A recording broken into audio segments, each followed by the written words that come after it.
Good evening. This man here is Mr. Elon Musk. And about 3 weeks ago, he reached a deal with the leadership of Twitter in order to purchase the company for approximately $44 billion. However, Twitter's acceptance of his proposal, well, it has not stopped Elon Musk from continuing to criticize the platform. Although, frankly, it's very likely all of his criticisms of Twitter, which is the exact reason why he decided to buy it in the first place. Regardless, though, about 2 days ago, Elon Musk issued a rather dire warning stating that Twitter users were being manipulated by the company's algorithm. Here's specifically what Elon Musk said in regards to this supposed manipulation. Quote, "You are being manipulated by the algorithm in ways you don't realize. Easy to switch back and forth to see the difference." Now, just to pause here for a quick moment, when he says switch back and forth to see the difference, he's referring to switching between a simple chronological view of all your tweets versus what the algorithm wants to show you. That's the difference that he's talking about. And below that message, Elon Musk wrote a follow-up saying this, quote, "The only way to fight the manipulation is to smash that like button and subscribe to the Facts Matter YouTube channel." Now, I am, of course, just kidding. He didn't say that. Out loud at least, but I do hope that you take a moment to smash that like button and that subscribe button. However, getting back to what Elon Musk actually said, well, here's what he wrote, quote, "I'm not suggesting malice in the algorithm, but rather that it's trying to guess what you might want to read, and in doing so, inadvertently manipulates/amplifies your viewpoints without you realizing this is happening." Now, as we just read there, Elon made a specific point to not suggest that there is malice in the algorithm, but rather, just because of the way that it's designed, it's inadvertently manipulating the people. However, the big question is whether that's really the case, because according to undercover video that was just obtained by the journalists over at Project Veritas, well, it appears to paint a very different picture. Specifically, the undercover video, which was just released yesterday, shows a senior engineer over at Twitter tell the undercover journalist that, for one, Twitter does not believe in free speech. Secondly, that many of the employees are left of center, socialist, or even communist. Thirdly, that many of them hate Elon Musk's capitalist takeover of the company. And that lastly, well, they do censor conservatives. Take a look. Do you think there's a difference between Twitter's definition of free speech and Elon's definition of free speech? Twitter does not believe in free speech. Elon believes in free speech. What do your colleagues say about it? They hate it. Some of my colleagues are like super left. You know, our jobs are at stake. He's a capitalist. If we weren't really operating like capitalist mode, we were very socialist. Like, we're all like communist. I basically went to work like 4 hours a week last quarter. That's just how it works in our company. But Twitter is like mental health is everything. Like, if you're not feeling it, you can take a few days off. People have taken months off. And I don't know if the two parties can truly coexist on one platform.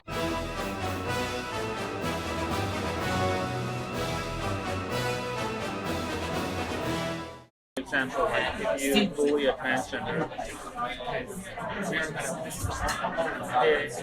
the right thinks it's okay, the left does not. Ideologically, it does not make sense. Like, because we're actually censoring the right, not the left. Because everyone on the right wing will be like, "Bro, it's okay to say, you just gotta tolerate it." The left will be like, "No, I'm not gonna tolerate it. I need it censored, or else I'm not gonna be on the platform."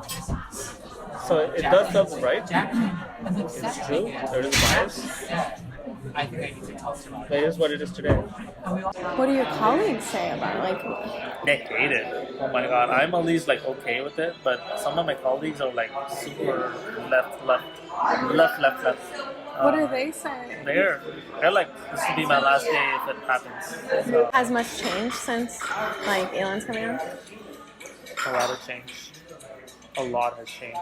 Like, we're stress eating a lot. Like, we're all like worried for our jobs. Why are you guys so worried though? You know, our jobs are at stake. He's a capitalist. If we weren't really operating like capitalist mode, we were very socialist. Like, we're all like communist. Like, I started working for Twitter and became left. I think it's just like the environment. Like, you're there and you become like this commie. They call it California for some reason. Now, of course, that is just the viewpoint of one engineer. However, given the candid nature of the video, as well as the fact that he is a senior level employee, well, it does seem to represent a unique glimpse of what is happening inside of the company itself, at what the company culture looks like. Plus, it also does appear to be in line with some of the other glimpses inside of Twitter that we've gotten recently, such as the leaked audio of the Twitter headquarters meeting that came out a few weeks ago. Regardless, though, the socialist company culture, as well as this algorithmic suppression of opposing viewpoints, Well, it might actually be the least of Twitter's worries. That's because at this very moment, the Elon Musk Twitter deal is facing some, you can say, rocky waters. 4 days ago, Elon Musk announced that their deal was on hold pending investigation of exactly how many fake accounts there were on Twitter. Specifically, last Friday, Elon Musk posted this message right there on Twitter. Quote, Twitter deal temporarily on hold pending details supporting calculation that spam and fake accounts do indeed represent less than 5% of users. And then right below that message, you can see that Elon Musk linked an article from Reuters, which stated that spam and fake accounts represented less than 5% of Twitter's daily active users. And Reuters, in that article, they actually based their claim on an official filing that Twitter made with the Security and Exchange Commission. In fact, here's specifically what that filing said, quote, there are a number of false or spam accounts in existence on our platform. We have performed an internal review of a sample of accounts and estimate that the average of false or spam accounts during the first quarter of 2022 represented fewer than 5% of our MDAU, which is the monetizable daily active users during the quarter. And also, just for your reference, according to these filings, Twitter had approximately 229 million users who were served advertising during the first quarter of 2022. And so that means that if 5% of those users were bots, that would mean that approximately 11.5 million of the accounts were fake. And this matters quite a bit for a company like Twitter, because you see, the monetary value of a social media platform is largely determined by the number of people that use it. The more people that use the platform, the more engaged those people are on a daily basis, and then in theory, the more ad revenue you can make, and therefore the higher the valuation is of the overall company. And just for your reference, Twitter makes up about 90% of the revenue from advertising, and so the number of bot accounts becomes a very pertinent issue. Now, of course, fake accounts will always likely exist, and 5% seems like a reasonably small amount. However, the big question in this case is how exactly did the leadership over at Twitter come to determine that only 5% of the accounts were fake? What was their exact methodology?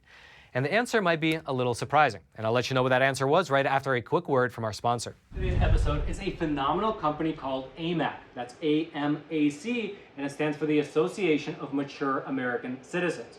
They are quite literally one of the fastest growing conservative organizations in all of America, and you should consider joining for 3 main reasons. The first is the money saving benefit, because as a member of AMAC, you get access to a ton of discounts at many different verticals.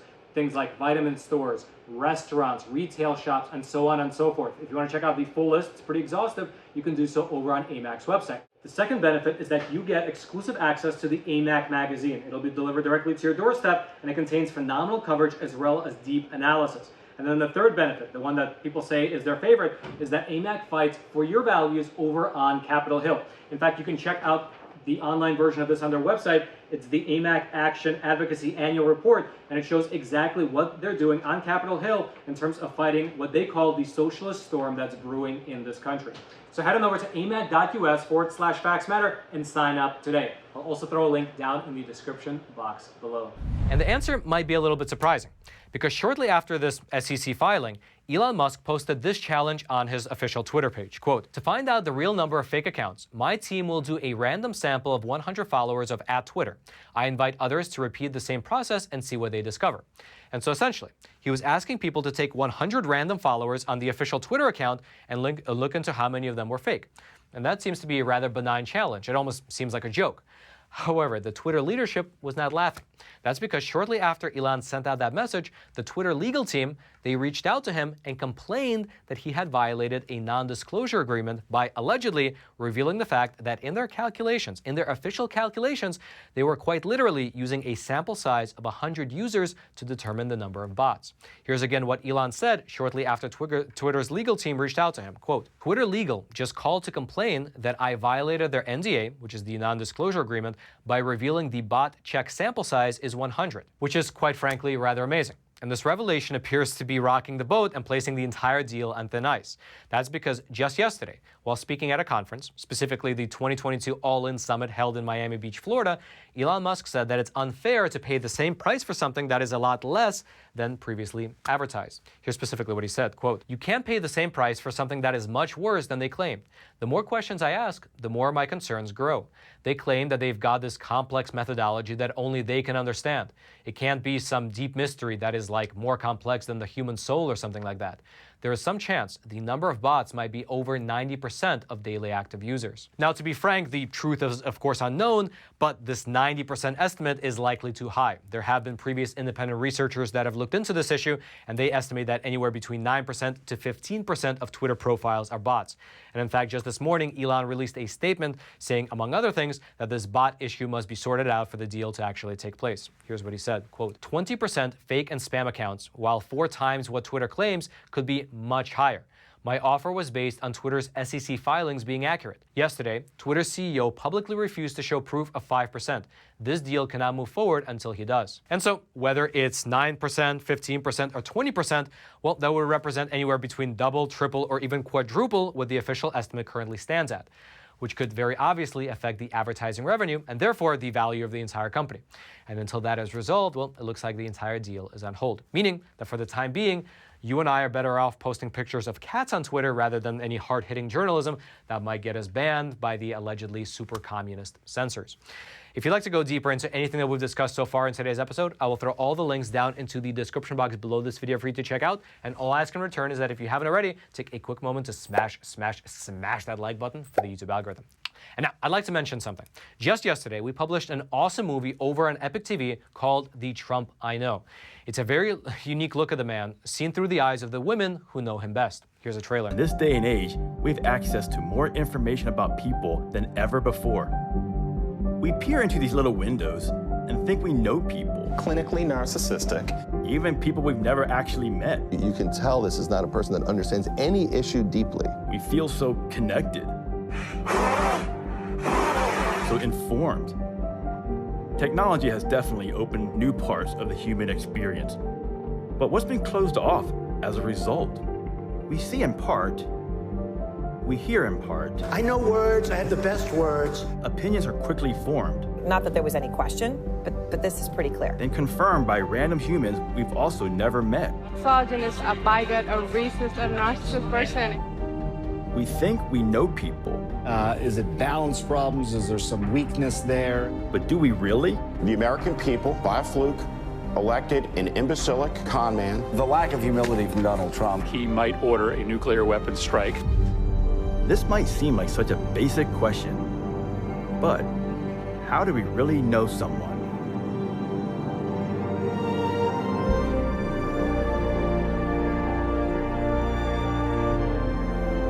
If you'd like to watch that awesome movie, as well as the plethora of other great content over on Epic TV, I'll throw a link to it. It'll be right there at the very top of the description box. I hope you check it out because not only is it a great movie, but also by subscribing to Epic TV, well, you are supporting all the journalism that we do here at the Epic Times. Again, that link will be right there at the very top of the description box. And then until next time, I'm your host, Roman from the Epic Times. Stay informed and stay free.